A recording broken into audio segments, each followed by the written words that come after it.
아멘. 오늘 은혜 받으실 말씀은 사도행전 11장 19절에서 26절 말씀입니다. 사도행전 11장 19절 26절까지 보겠습니다.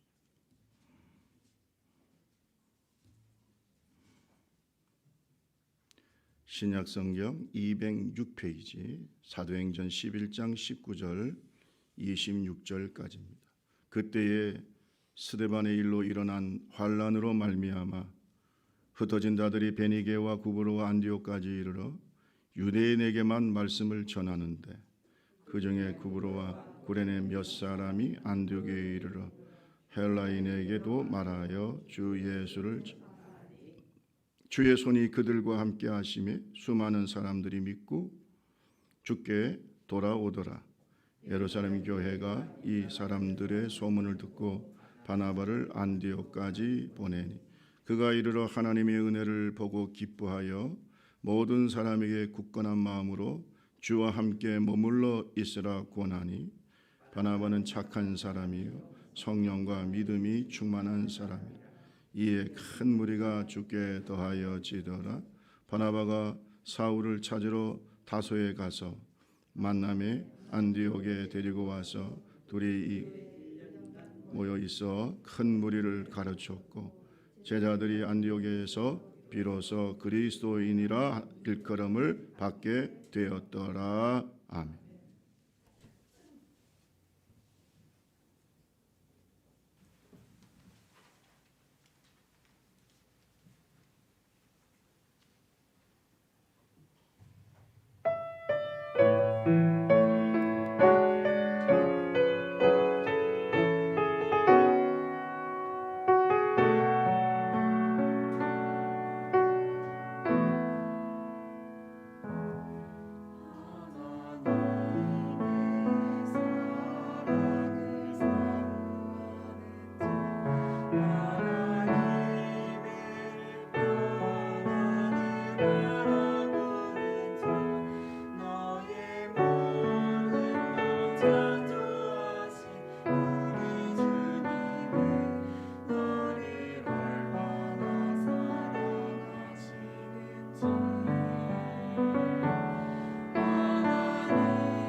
아멘. 감사합니다. 우리 옆사람, 뒷사람, 앞사람 인사합니다. 말씀에 큰 은혜 받으시기 바랍니다. 인사합니다. 한 번만 더 할까요? 코로나 시대에 주만 바라봅시다. 시작. 오늘 좋은 찬양, 아름다운 찬양, 은혜로운 찬양 감사합니다.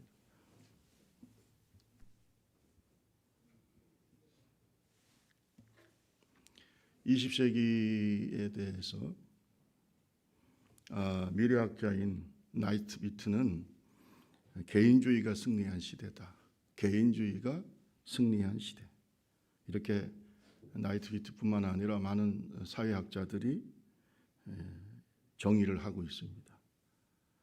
과거에는 개인의 행복이나 성취보다는 가족이라든지 국가와 민족과 같은 초자, 이러한 공동체의 이익을 위해서 자신을 희생시켰어요. 그죠? 이걸 우리가 공익이라고 합니다. 그죠? 공익 또는 공공의 선, 공익이나 공공의 선을 위해서 자기 자신을 희생해요. 그래서 6.25 때도 학도병들도 전쟁에 나갔어요. 공공의 선을 위해서, 국가와 민족을 지키기 위해서. 옛날에 새마을 운동도 잘 살아보세요. 공동체 의식이죠. 우리 마을이 한번 잘 살아보자. 우리 국가가 한번 잘 살아보자. 이렇게 공동체의 이익을 위해서 자기 자신을 좀 희생했습니다. 또 옛날에 보면은 뭐 우리가 구로공단을 대표로 하지만은 어쨌든 많은 어린 여공들이 자기 가족들을 위해 먹여 살리기 위해서 희생하고, 그죠? 많이 희생했지 않습니까? 오빠들이나 동생들을 공부시키려고 많이 고생하고 희생하고. 그리고 부모님들 중에서도 서로 사이가 안 좋아도 자녀를 위해서 이혼을 하지 않았어요. 어머니들이. 이게 가족이라고 하는 공동체를 지키기 위해서 자기를 희생했어요. 그래서 어떤 공공의 선이나 공동체의 이익을 위해서 자기 자신을 희생하던 시대가 있었어요. 지금은 어떠냐? 아닙니다. 지금 시대가 아니에요. 지금 시대는 자기의 개인의 자유와 개인의 이익을 위해서 국가가 존재하는 거예요. 그렇게 사람들이 생각하고 있어요. 그래서 자기의 자유나 자기의 어떤 이익이, 행복이, 자기의 개인의 행복이 국가나 어떤 사회로부터 좀 불이익을 당한다고 생각하면 여지없이 버리고 떠나는, 심지어 가정까지 버리고 이혼율은 치솟고 있지 않습니까? 그죠? 예전같이 어머니들이 특별히 참습니까? 예. 이것은 우리 한국의 현상뿐만 아니라 전 세계적인 현상이에요. 자기 애인이 자기 이제 이혼을 하고 두 아이를 키우는 어머니가 지금 새로 만난 애인이 이 아이들을 안 좋아한다고 이 아이들을 죽여버렸습니다. 호수에 쳐넣어서. 그게 미국에서 일어났어요. 그래서 미국 전역이 들끓었던 때가 있었습니다. 어머니가 자식을 위해서 희생한다? 점점 옛날 얘기가 돼가고 있습니다. 자기의 행복과 자기의 이익을 위해서는 공공의 선도 희생할 수 있고, 심지어 국가와 민족 또 다른 사람들의 고통도 중요하지 않다. 이렇게 시대가 변하고 있어요. 이게 바로 개인주의가 승리하는 시대. 이게 극심하게 나타나는 게 특히 서울이라든지 이러한 복잡한 도심지에서 나타나는 주차 전쟁이에요. 주차 전쟁에 보면은 서로 좋은 자리 되려고 막 그래서 고성을 지르고 싸우고 뭐 그런 것도, 심지어는 층간 소음 때문에 심지어 자기 이웃들을 살해하고, 그죠? 조금도 이해를 하지 않으려고 합니다.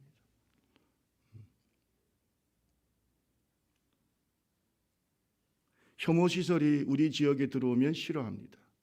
쓰레기장이나 폐기물 처리 시설이나 화장장이나 원자력 시설이나 이런 것들이 다른 지역은 가도 괜찮아요. 어차피 필요한 거니까 우리 지역은 안 된다는 겁니다. 이러한 지역 이기주의. 이럴 때 제일 좋은 것은요, 제비뽑기 하는 것 같아요. 그게 좋은 것 같아요. 그렇죠? 제비뽑기 해야 서로 싸우지 말고. 어차피 있어야 되는 거 아니에요. 그죠? 서로 싫어하는 거예요. 이런 것을 우리가 뭐라고 그래? 지역 이기주의라고 합니다. 이런 걸 우리가 영어로는 님비 현상이라고 얘기하죠. 극단적인 노동조합, 노동운동도 회사가 망하든 어떻게 되든 경영이 어떻게 되든 우리만 이익을 보면 돼. 이게 잘못된 노동운동이 우리 사회에 만연해 가고 있습니다. 여러분, 남이야 어떻게 되든 공동체는 어떻게 되든 나만 잘 되면 돼, 나만 잘 살면 돼. 여러분, 이게 얼마나 근시안적인 생각이에요. 나라가 망하는데 자기가 행복하겠습니까? 회사가 망하는데 자기가 행복하겠습니까? 여러분, 가정이 망하는데 자기가 행복하겠습니까? 교회가 망하는데 내가 행복하겠냐 이거요. 어떻게 공동체의 행복이 나의 행복과 연결이 되어 있지 않습니까? 여러분, 오늘 우리가 이러한 잘못된 지역 이기주의나 개인주의의 폐해에서부터 이 사회를 구원하는 교회가 되기를 주님의 이름으로 축원합니다. 여러분, 공동체의 이익과 행복을 먼저 추구할 줄 아는, 그래서 그 공동체의 이익을 위해서 하나의 미랄이 되는 이런 사람들이 많은 교회가 건강한 교회입니다. 그런 교회가 건강한 교회예요. 가정이나 교회는 주님이 세우신, 친히 세우신 신적 기관인 줄로 믿습니다. 하나님의 구속의 역사 속에서 매우 중요한 공동체가 바로 가정과 교회입니다. 그런데 이 귀한 공동체를 세우는 사람이 있는가 하면 자기 손으로 허무는 사람이 있어요. 성경은 가정을 세우는 자를 지혜로운 자라고 얘기합니다. 잠언서 14장 1절을 한번 볼까요? 같이 한번 읽어봅시다. 잠언서 14장 1절 시작. 지혜로운 여인 자기 집을 세우되 미련한 여인은 자기 손으로 그것을 허느니라. 이 집이라는 게 가정만 얘기하는 게 아니라 우리 교회도 큰 집인 줄로 믿습니다. 가정뿐만 아니라 교회를 세우는 자가 지혜로운 자야. 왜? 그 세움을 통해서 내가 행복해지는 겁니다. 내가 행복해요. 어제 우리 교회 여러분들의 헌신과 희생 또 수고로 외관 공사를 잘 마쳤습니다. 여러분, 이렇게 페인트칠까지 다 마친 교회를 보니까 기분이 어떠세요? 들어오면서 아직도 그게 칠했는지 안 칠했는지도 모르는 분도, 관심이 없는 분도 있나 봐요. 기분이 좋았으면 아멘. 그 봐요. 공동체가 잘 되고 우리 교회가 아름답게 꾸며지니까 얼마나 마음이 기쁩니까? 그렇지 않습니까? 교회가 부흥되면 내가 기쁘고, 아멘.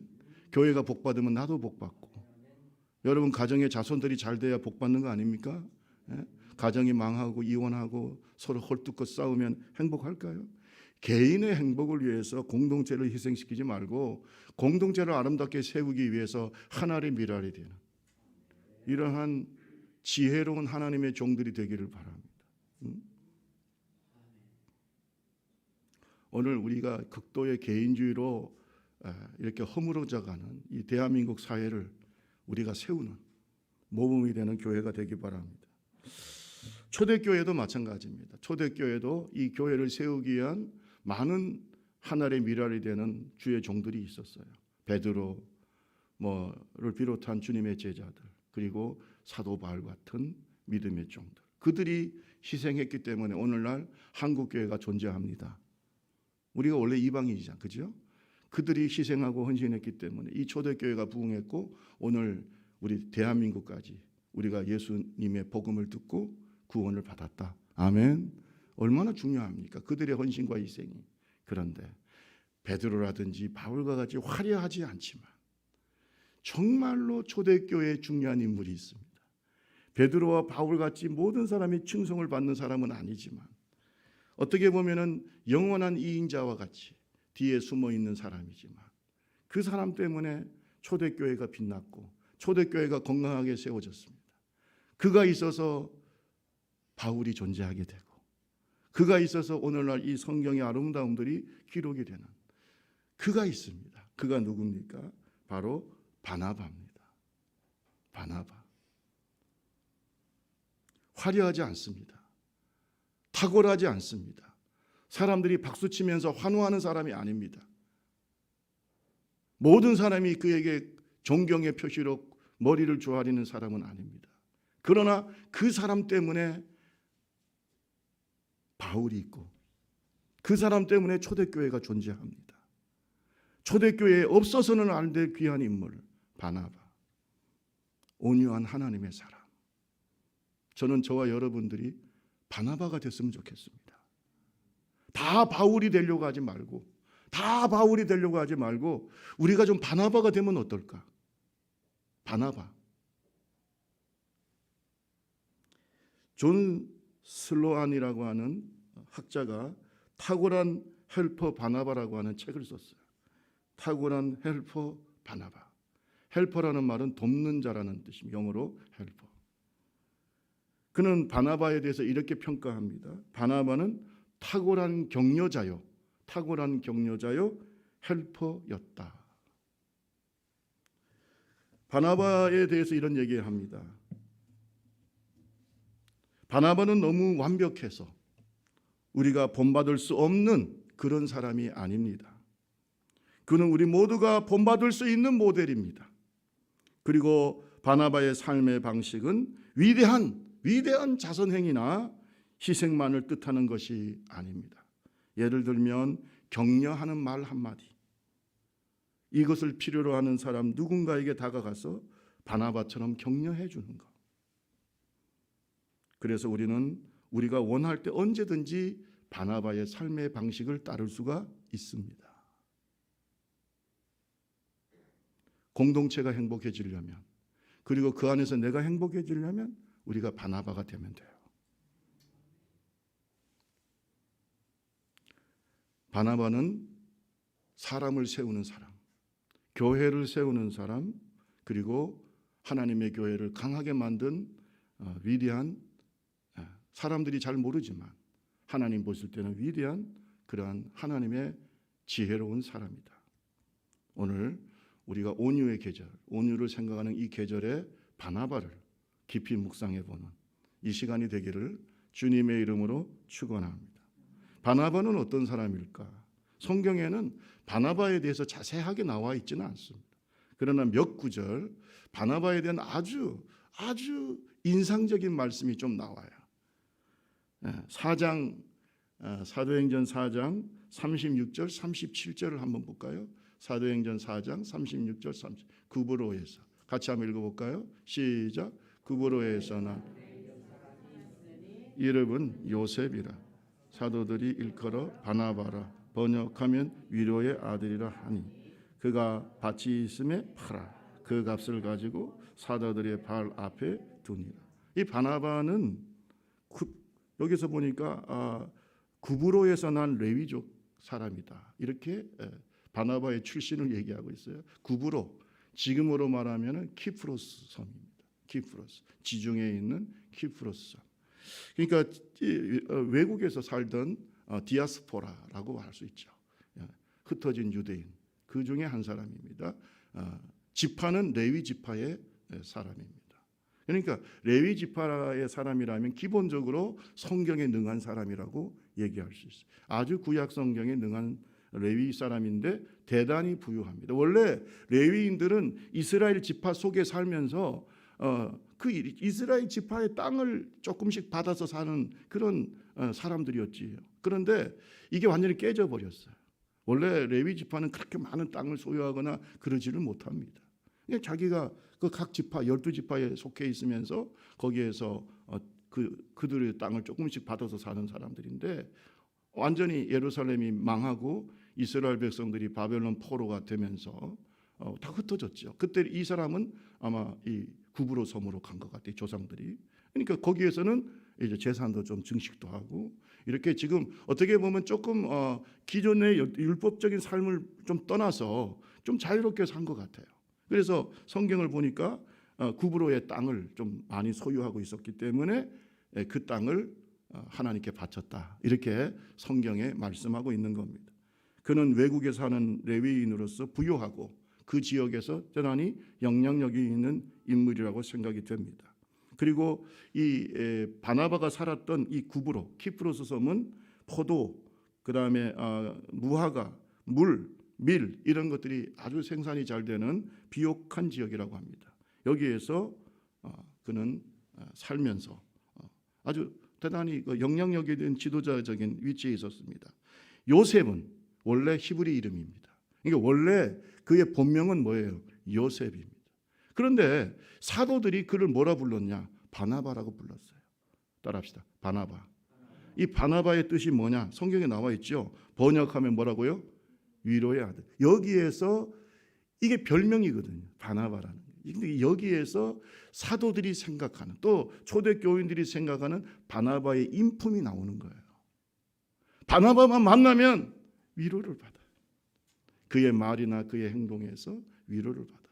따라합시다. 온유한 사람, 위로의 아들. 어떻게 생각하세요? 여러분을 만날 때 사람들이 위로받기 원합니까? 짜증내기 원합니까? 위로받기 원하시면 아멘. 짜증내기 원하시면 아멘. 아무도 없네요.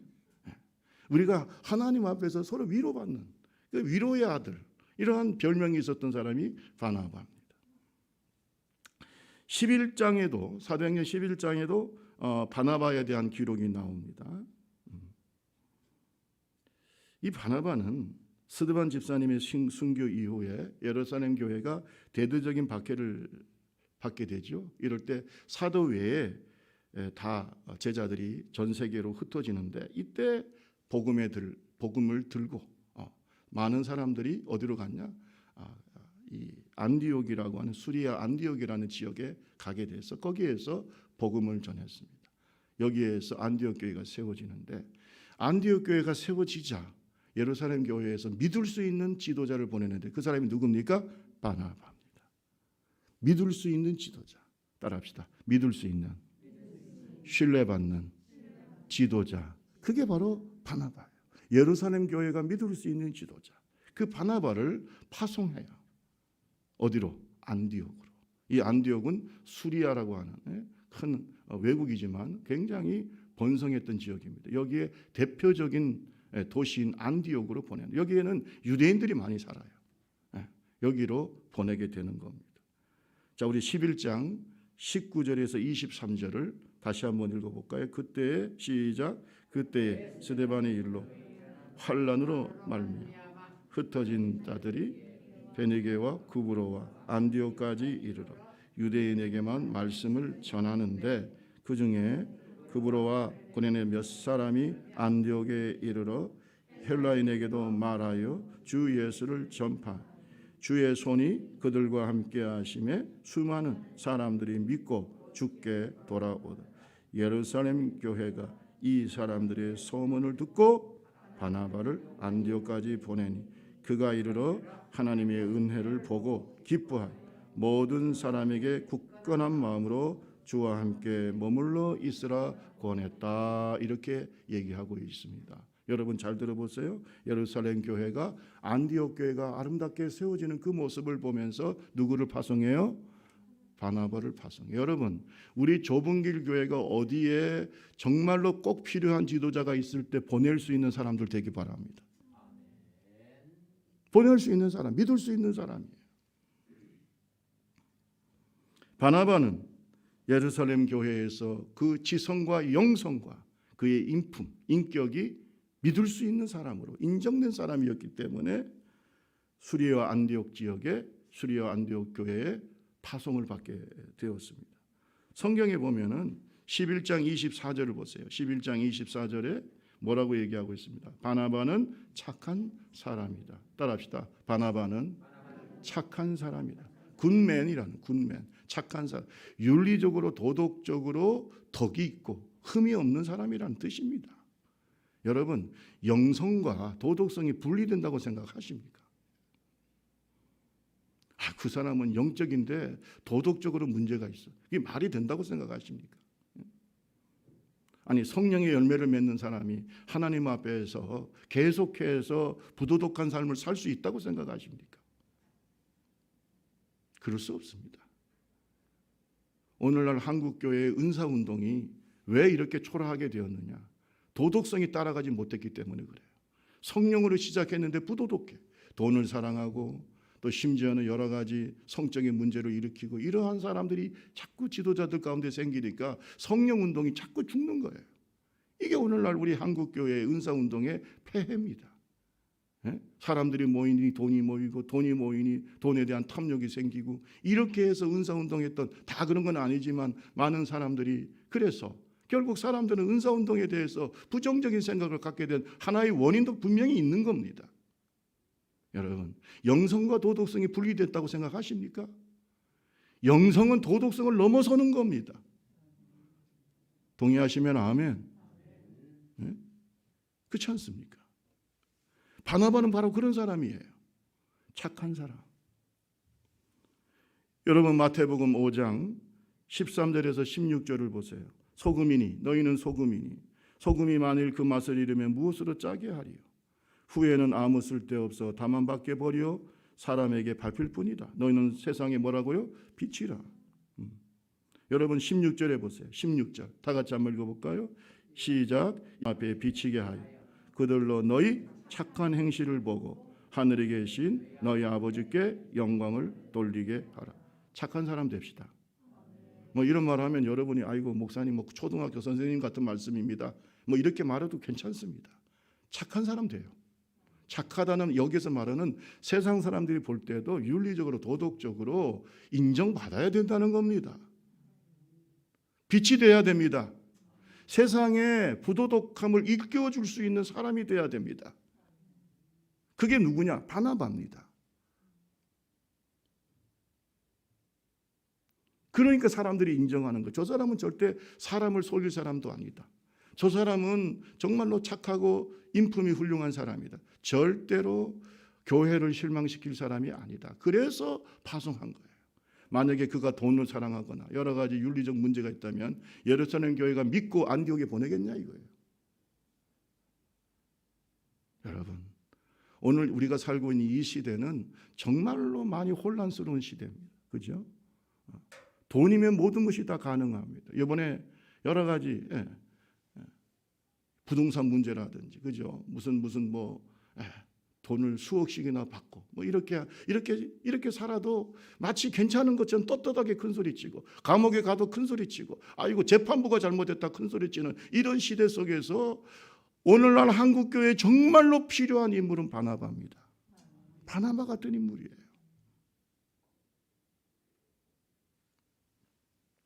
바나바의 신앙과 영성은 어떨까? 영성이라고 하는 것, 기독교 영성은 하나님을 사랑하는 겁니다. 하나님과의 관계성입니다. 하나님을 경험한 내가, 하나님을 나의 삶을 속에서 하나님을 경험한 내가 응답하는 모든 것입니다. 할렐루야. 그것이 영성입니다. 따라합시다. 기독교 영성은 하나님을 사랑하는 것이다. 아멘. 하나님을 사랑하는 겁니다. 하나님에 대한 관계성입니다. 정말 그런 이 하나님과의 관계. 바나바는 어떤 사람일까? 11장 20절에서 24절에 바나바의 영성, 그의 신앙이 잘 기록이 되어 있어요. 자, 여러분 23절에 보세요. 예루살렘에서 바나바를 파송하는데, 안디옥 교회에 파송하는데 23절에 바나바의 영적인 특성이 나타나 있습니다. 자, 그가 이르러, 다 같이 읽어봅니다. 시작. 그가 이르러 하나님의 은혜를 보고 기뻐하여 모든 사람에게 굳건한 마음으로 주와 함께 머물러 있으라. 24절 바나바는 착한 사람, 성령과 믿음이 충만한 사람이라 이에 큰 무리가 죽게 더하더라. 아멘. 아멘. 착한 뿐만 아니라, 착하다는 것은 도덕성이잖아요. 그죠? 착할 뿐만 아니라 어떤 사람이라고요? 성령과 믿음이 충만한 사람. 성령과 믿음이 충만한 사람. 하나님을 경험했어요. 그는 레위인이지만, 율법에 대해서는 잘 알지만 아직 예수를 모르고 있을 수가 있어요. 그러나 그가 사도들의 가르침을 받고 또 성령의 역사로 말미암아 성령이 충만해졌어요. 성령 충만해야 되는 거죠.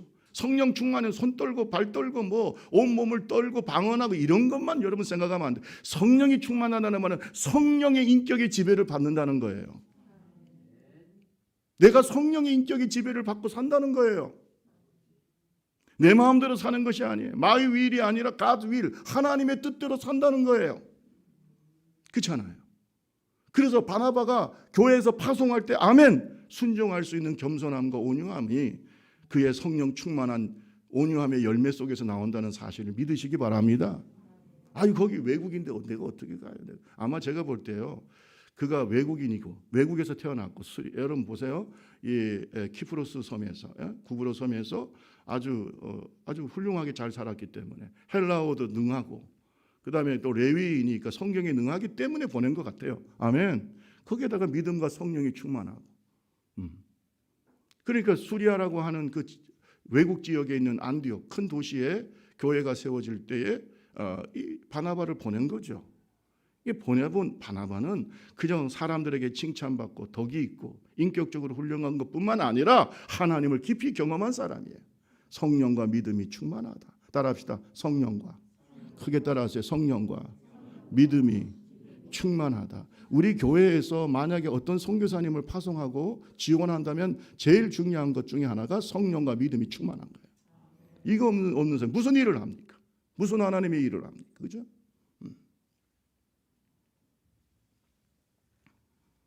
여러분, 그가 사역했을 때에 예루살렘 교회에서 걱정하고 염려하는 것과 다르게 그가 갔을 때 안디옥에 있는 사람들이 다 좋아하고 그리고 안디옥 교회가 크게 부흥했다. 이렇게 성경에 기록되어 있잖아요. 여러분, 초대교회 7 집사를 세울 때도 그들의 자격 조건이 뭡니까? 성령과 지혜가 충만하여 사람들에게 뭐 받는 사람? 칭찬받. 딱 바나바 같은 사람이에요. 성령과 지혜가 충만하고 사람들에게 인정받고 칭찬받는 착한 사람들. 이것이 바로 초대교회 7 집사가 세워지는 조건이에요.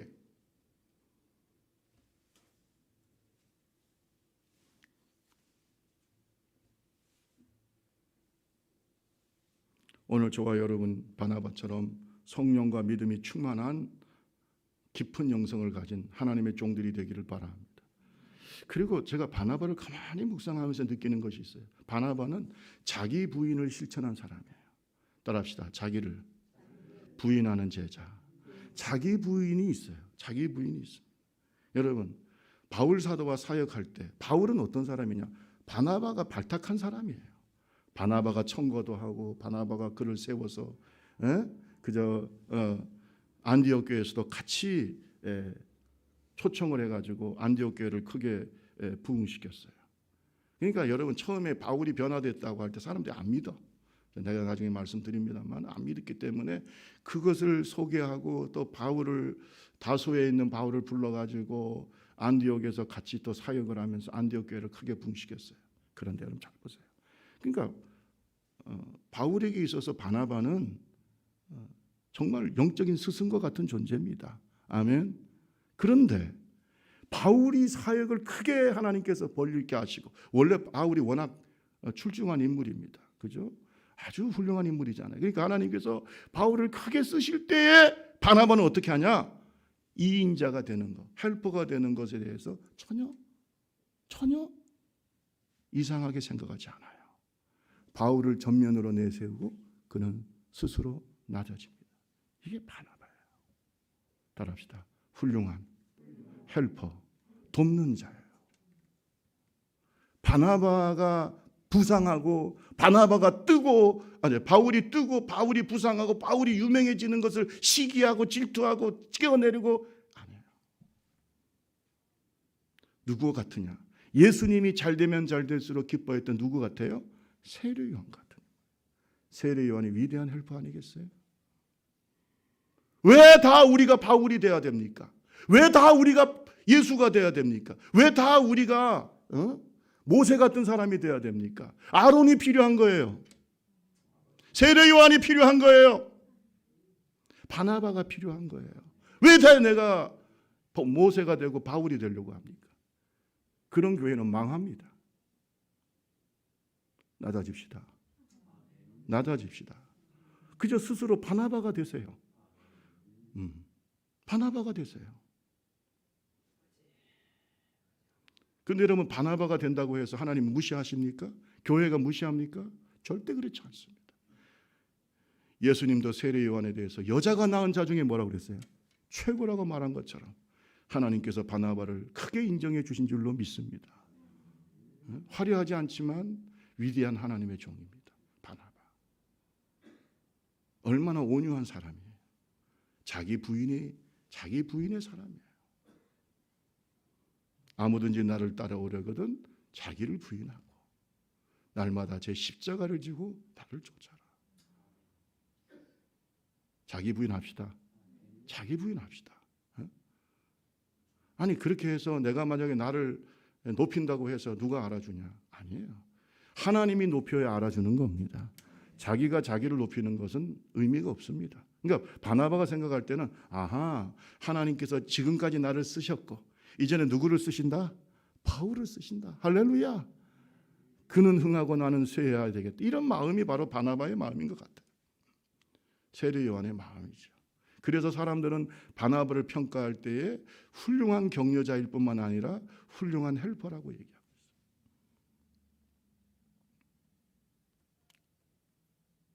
우리 좁은 교회가 바나바가 많아지기를 바랍니다.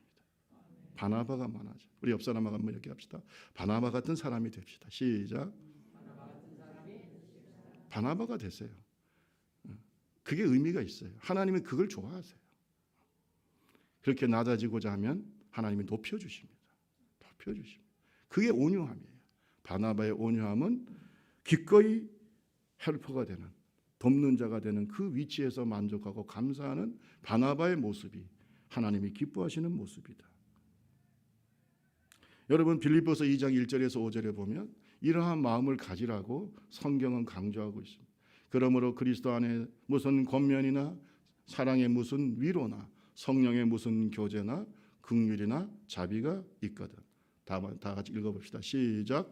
마음을 같이하여 같은 사랑을 가지고 뜻을 합하여 한 마음을 품어 아무 일에든지 다툼이나 허영으로 하지 말고 오직 겸손한 마음으로 각각 자기보다 남을 낫게 여기고 아멘. 각각 자기 일을 돌아볼 뿐만 아니라 다른 사람의 일을 돌아보면서 남을 나보다 어떻게 해요? 낫게 여겨라.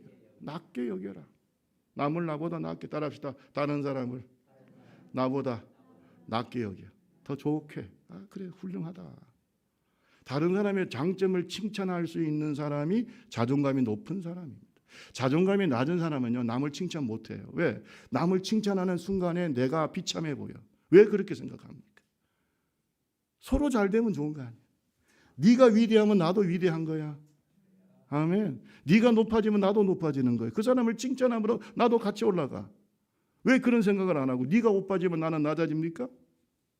너는 칭찬받으면 나는 비참해집니까? 왜 그렇게 생각할까요? 자존감이 낮아서 그래요. 아멘. 네가 잘 되는 걸 내가 도왔어. 내가 도와서 네가 잘 됐어. 그건 내가 잘 된 거야. 이렇게 아멘 소리를 안 할 줄 몰랐네. 아시겠어요? 바울이 잘 되니까 누가 기뻐요? 바나바가 기뻐. 예수님이 잘 되니까 누가 기뻐요? 세례 요한이 기뻐요. 남을 나보다 낫게 여기라. 그게 성경의 원리잖아요. 왜 다 모세가 되려고 합니까? 왜 다 바울이 되려고 합니까? 왜 다 1인자가 되려고 합니까? 한국교회 비극은 여기 있어요. 수많은 교단이 생기고. 그래야 안 그래요? 장로교만 해도 뭐 30개인가 40개가 된다는데. 그게 왜 그렇습니까? 왜 자기 스스로가 다 하나가 1인자가 되려고 합니까? 예? 그게 하나님 앞에서 무슨 의미가 있습니까? 그래요, 안 그래요? 그게 하나님 앞에 무슨 의미가 있습니까? 우리 옆 사람하고 이렇게 한번 얘기해봐요. 다 쓸데없습니다. 시작. 쓸데없는 짓이에요. 쓸데없는 짓이에요. 예? 알잖아요. 우리는 알아요. 그게 다 필요 없는 짓이라는 걸. 하나님이 인정하는 게 진짜지. 자기 스스로 뭐 1인자가 되는 건 누가 인정해 줍니까? 저도 학교에서 한때 뭐 이렇게 막 하나님 높일 때가 있었어요. 높여서 뭐 처장도 하고. 근데 지금 이 여러 가지 이제 환경 때문에 제 마음이 많이 낮아지고. 근데 제가요 하나님께 그런 생각이 들어요. 아, 이것도 다 하나님의 섭리다. 다 쓸데없는 짓이다. 아멘. 다 쓸데없는 짓이다. 그저 하나님께서 나를 인도하시는 대로 순종하면서 살고 하나님이 나를 통해서 당신의 뜻이 이루어지면 감사한 거지. 그게 바나바의 마음 아니겠을까요? 그죠?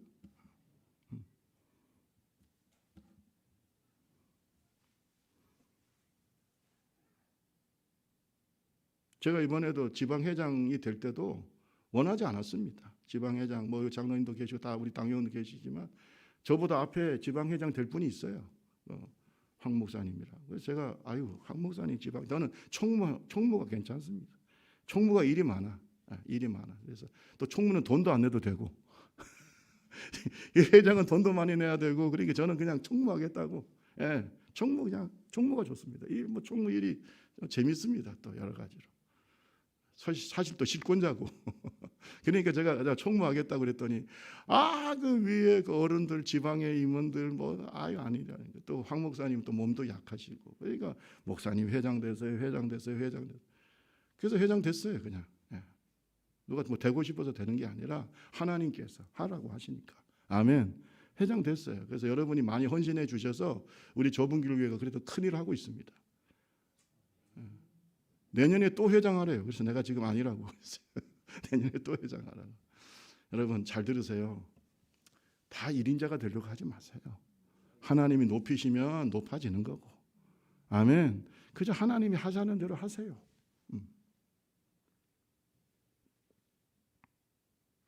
자, 이렇게 온유하고 겸손해서 다른 사람을 위로한 사람, 그래서 위로자라고 하는 말을 들은 사람, 도덕적으로 착한 사람, 그리고 성령과 믿음이 충만하고 말씀이 충만했던 믿음의 사람, 안디옥 교회를 크게 부흥시켰던 믿음의 사람인데, 이 바나바가 이렇게 온유하고 사람을 잘 섬겼던 이 바나바가 어떤 일을 했을까?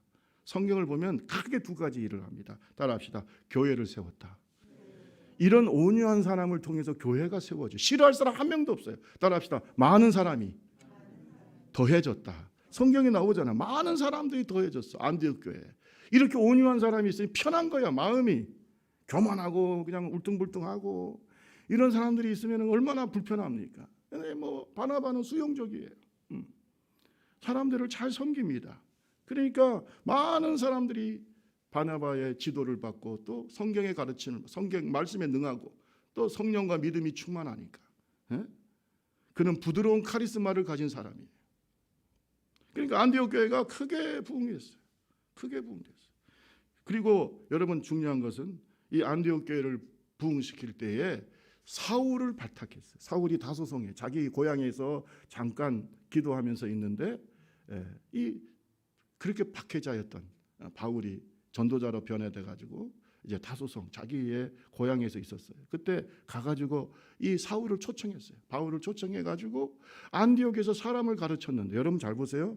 어떤 일이 벌어지느냐? 11장 24절 보세요. 11장 24절.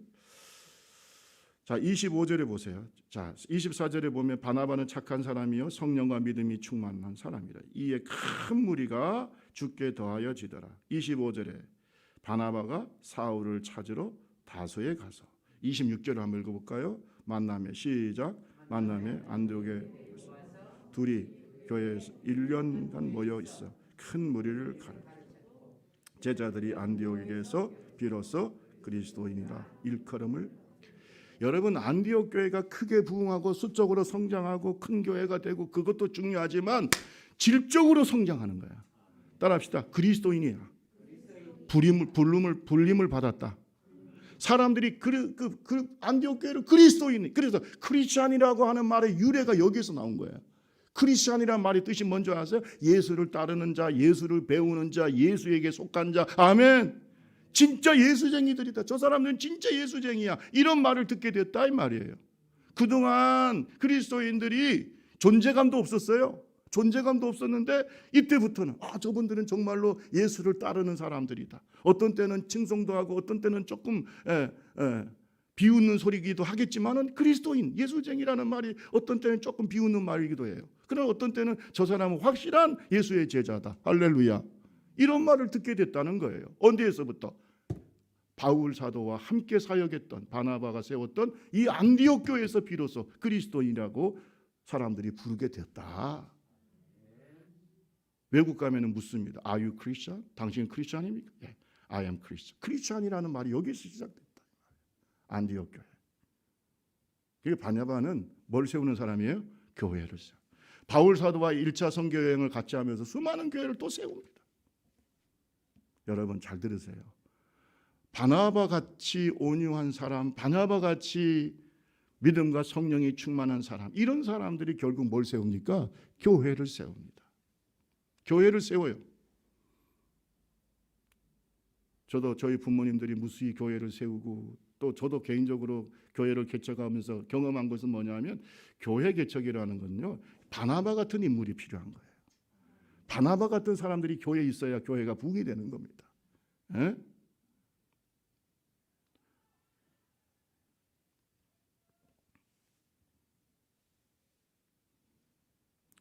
여러분, 이 안디옥 교회가 얼마나 질적으로도 성장했냐. 11장 27절 보세요. 27절에서 30절 보니까 아가보라고 하는 사람이 와가지고 뭐라고 얘기한, 천하에 큰 흉년이 있을 거다. 근데 진짜 글라우디오 그 황제 때에 이런 일이 벌어집니다. 29절에 보면 제자들이 각각 그 힘대로 유대에 사는 형제들에게 부조를 보내기로 작정하고 이를 실행하여 바나바와 사울의 손으로 장로들에게 보냈다. 이게 뭡니까? 원래 예루살렘 교회에서 세운 이 안디옥 교회가 영적으로 질적으로 성교의 중심지가 됐을 뿐만 아니라 이제는 예루살렘 모교회를 도울 수 있는 교회가 됐다는 거예요. 진짜 교회를 튼튼하게 세웠어요. 누가? 바나바. 그래서 양적인 부흥뿐만 아니라 질적으로도 선교하고 구제하는 중심교회로, 할렐루야. 정말로 예루살렘 교회에서 안디옥 교회를 생각할 때마다 정말로 멋진 교회구나, 이렇게 생각할 수 있는 교회가 되게 했다. 누가? 바나바. 그리고 이 바나바의 중요한 사역은, 따라합시다, 사람을 세웠다. 사람을 세웁니다. 여러분, 온유한 사람이 사람을 세워요. 앞에서 얘기했듯이 여러분, 바울은요, 바나바가 없으면 말이 안 되는 사람이에요. 사도행전 9장 26절에서 28절을 보세요. 이거 같이 한번 읽어볼까요? 아주 중요하죠. 9장 26절. 사울이, 시작. 사울이 예루살렘에 가서 제자들을 사귀고자 하나 다 두려워하여 그가 제자됨을 믿지 아니하니 바나바가 데리고 사도들에게 가서 그가 길에서 어떻게 주를 보았는지와 주께서 그에게 말씀하신 일과 다메섹에서 그가 어떻게 예수의 이름으로 담대히 말하였는지를 전하니라. 사울이 제자들과 함께 있어 예루살렘에 출입. 아니, 여러분 생각해보세요. 어제까지만 해도 엄청난 박해자입니다. 악명 높은 박해자입니다. 애들이 울다가도 사울이 왔다 그러면 울음을 그칠 정도로 무서운 사람이었어요. 그런데 그가 전도자가 됐다. 누가 믿어요? 누가 믿어? 저 사람 잘못 따라, 우리가 그 사람을 잘못 우리 아지트도 데리고 왔다가 나중에 우리 다 잡혀가면 어떻게 될 거냐. 여러분 생각해 보세요. 옛날 일제시대 때나 옛날 공산치하에 있을 때 한번 생각해 보세요. 이거 여러분 어떻게 저 사람을 믿을 수 있느냐. 그런데 바나바를 믿을 수 있었던 건 누구 때문이에요? 바울을 믿을 수 있었던 건 누구 때문이에요? 바나바 때문이에요. 바나바는 착한 사람이고 성령과 믿음이 충만하고 예루살렘 교회들이 다 인정하는 그런 신뢰감이 가는 사람인데, 그 사람이 사울의 변화를 변호해 주는 거예요. 사울이 회심했다. 그 옛날의 사울이 아니다. 그가 이렇게 살았다. 아멘. 하나님 앞에 이렇게 행동하고 있다. 그 사울의 변화를 증명해 준 사람이 누구냐? 바나바입니다. 따라합시다. 사람을 세우는 사람. 여러분 또 성경에 보면요, 또 누가 나옵니까? 마가 요한이 나옵니다. 이 마가 요한은요, 뭐 바나바와 인적 관계지만 이 마가 요한이 1차 선교 여행을 같이 떠납니다. 바울 사도와 함께 같이 떠나다가 1차 선교 여행 갔다가 중간에 이 마가 요한이 어리니까 중간에 너무 힘드니까 갔다가 또 이제 또 바울 사도가 또 성격이 좀 까칠한 면도 있겠죠. 어쨌든 그는 성경에 안 나타나니까요. 그러나 어쨌든 간에 너무 힘들어서 마가 요한이 중간에 돌아가 버립니다. 어려서 그렇죠. 중간에 돌아가 버렸어요. 그리고 이제 나머지는 이제 다 이제 바나바하고 바울 사도가 1차 선교 여행을 잘 마치고 돌아왔어요. 자, 2차 선교 여행을 떠나려고 할 때 바나바가 얘기합니다. 야, 마가 요한에게 한 번 더 기회를 주자. 근데 여러분, 바울 사도는요, 성격이 뭐 같아요? 칼 같아요. 안 된다.